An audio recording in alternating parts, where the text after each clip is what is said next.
Assalomu alaykum, qadrli kanalimiz muxlislari. Men sizlar bilan yana onlayn ko'rishganimdan xursandman. Aziz tinglovchilar, bugun sizlar bilan yana bir dolzarb mavzu xususida suhbatlashamiz. Mavzumiz g'azab deb nomlanadi.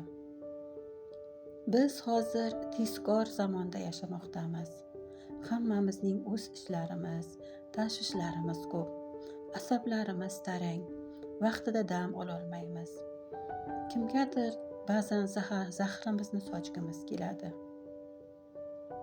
Ba'zan jahlimiz chiqib, jufti halollarimizni xafa qilib qo'yamiz. Ey jufti halollar, erga ko'p g'azab qilish, uni doimiy yomonlayverish, garchi ataylab qilinmasa-da, har qanday narsaning lazzatini ketkazadi. Bir-biringizning yaxshi ishlaringizni maqtang, ayblardan esa ko'z yuming.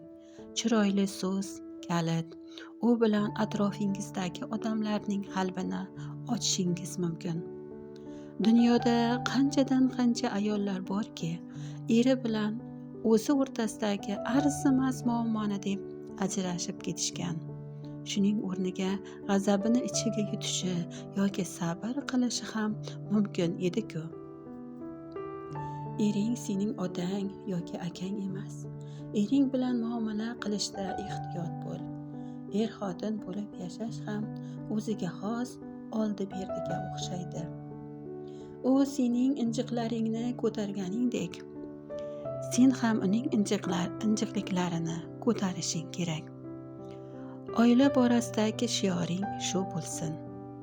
Eringdan siqilsang ham unga qovoq solma. Chunki erkaklar qovoq tumshuq qilgan ayolni yoqtirmaydi.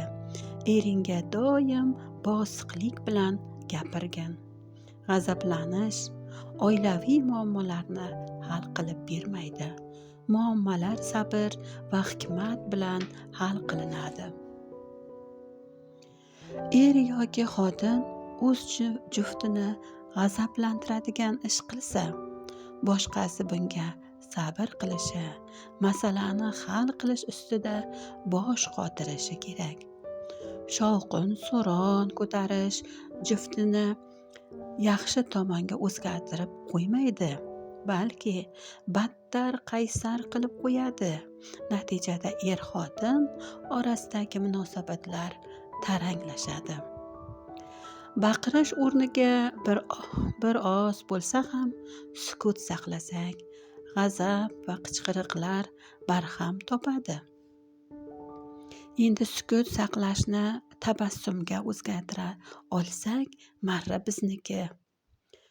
Qovoq tumshuq, xafagarchilikka to'la oila tabassum orqali xursandchilik va o'zaro muhabbatga to'lib toshgan oilaga aylanadi.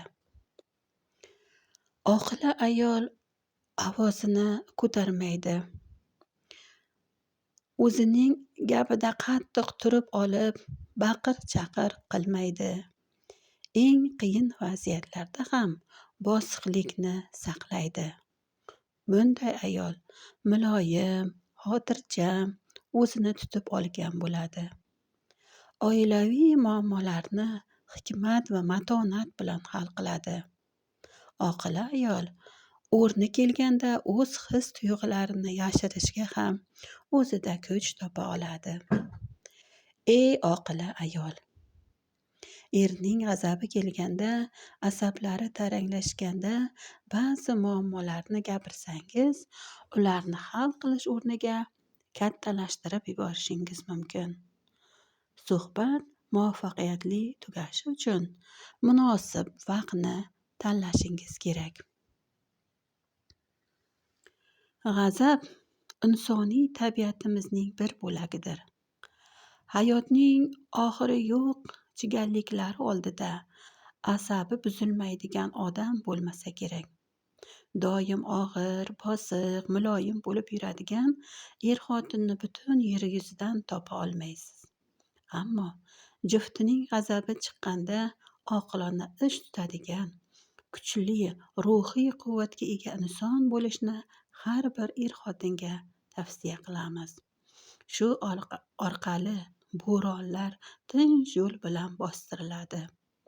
Bu dovondan hech qanday zarar ko'rmasdan o'tib olinadi. Er-xotinni mehr-muhabbat va samimiy munosabatlar bog'lab turadi. Bu aloqalar mustahkam bo'lsa, uni sovuq shamollar zaiflashtira olmaydi. Tortishuvlar uning jipsligiga putur yetkaza olmaydi. Buning uchun bir tomon xato qilsa, ketidan muloyimlik ko'rsata olishi kerak. Qattiq turib olish, qaysarlik qilish esa o'sha yo'l qo'yilgan xatoni yanada kattalashtiradi. So'kish va dakki berish o'rniga birgina erkalash yoki juftining aytganini tezda bajarish ham ba'zida chigallikni yechib yuboradi. Aziz tinglovchilar, bu mavzu xususida ko'p gapirishimiz mumkin. Sizning ham fikr va mulohazalaringiz bizlarga juda qiziq. Fikrlaringizni izohlarda yozib qoldirishingizni tilaymiz. E'tiborlaringiz uchun rahmat. Sog' bo'ling.